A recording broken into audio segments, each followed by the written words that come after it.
when I say this life is a test for the hereafter, what are the guidelines of this test? If you read Surah Al-Asr, chapter number 103, it is called as Rah-e-Nijat, the path to salvation, the path to Jannah.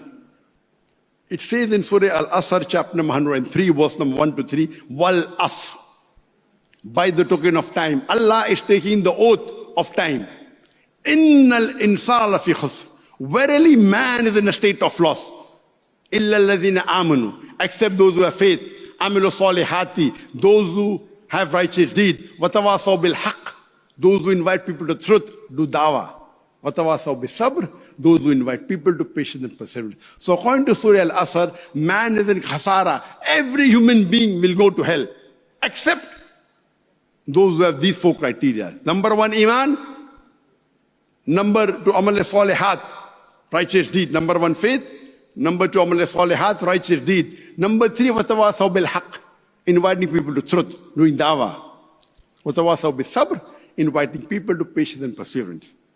If any one of these four criteria is missing, you shall not enter Jannah. You may be a very good Muslim. You may be praying 5 times a day. You may be fasting in the month of Ramadan. You may have gone for Hajj. You may have the mark on your forehead. But if you don't do dawah, according to Surah Al-Asr, you shall not enter Jannah. If Allah wants to forgive you and put you in Jannah, that's Allah's prerogative. But under normal circumstances, all four are equally important. Not only dawah, iman, righteous deed, watawasaw bil haqq, inviting people to truth, and inviting people to patience and perseverance. All four are equally important. According to Imam Shafi, may Allah have mercy on him, he said that if Surah Al-Asr alone was revealed for humanity, it would have been sufficient for guidance. Imagine, the great Imam, if Surah Al-Asr was revealed alone, not the full Quran, only Surah Al-Asr, 3 verses. It is the second shortest surah in the Quran. If this was revealed alone, it would have been sufficient for hidayah, for guidance for humanity. There was a person, a Jewish beggar, at the time of Hafiz ibn Hajar Asqalani. And we know from the books of history that Hafiz ibn Hajar Asqalani, he was a judge and he was quite affluent and rich. So this poor Jewish man goes and asks him that, I heard that your prophet said that this dunya, this world, for the believers is a prison and for the unbelievers it is paradise. How can you justify, I'm a beggar, my clothes are torn, you are such a rich man, you are a Muslim, I am a non-Muslim. How can this world be a paradise for me and a prison for you? Hafiz ibn Hajar Asqalani, he replied, and the hadith that the Jewish beggar quoted is from Sahih Muslim, volume number 7, hadith number 7417. And Hafiz ibn Hajar Asqalani, may Allah have mercy on him, he said that the Muslim knows that in the next life he's going to get Jannah.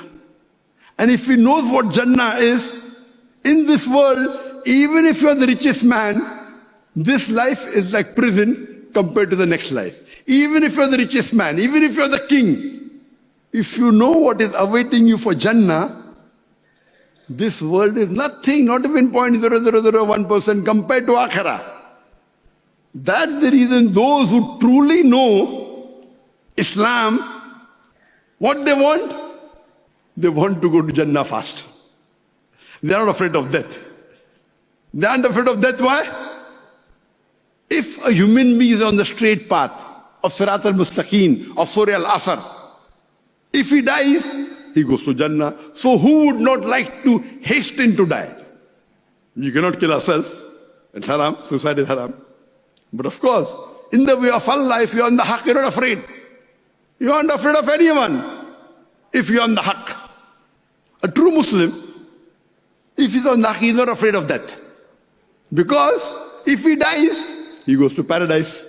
Even if he's the richest man in the world, even if he's 10 times richer than Bill Gates, Elon Musk, and Jeff Bezos, all, nothing.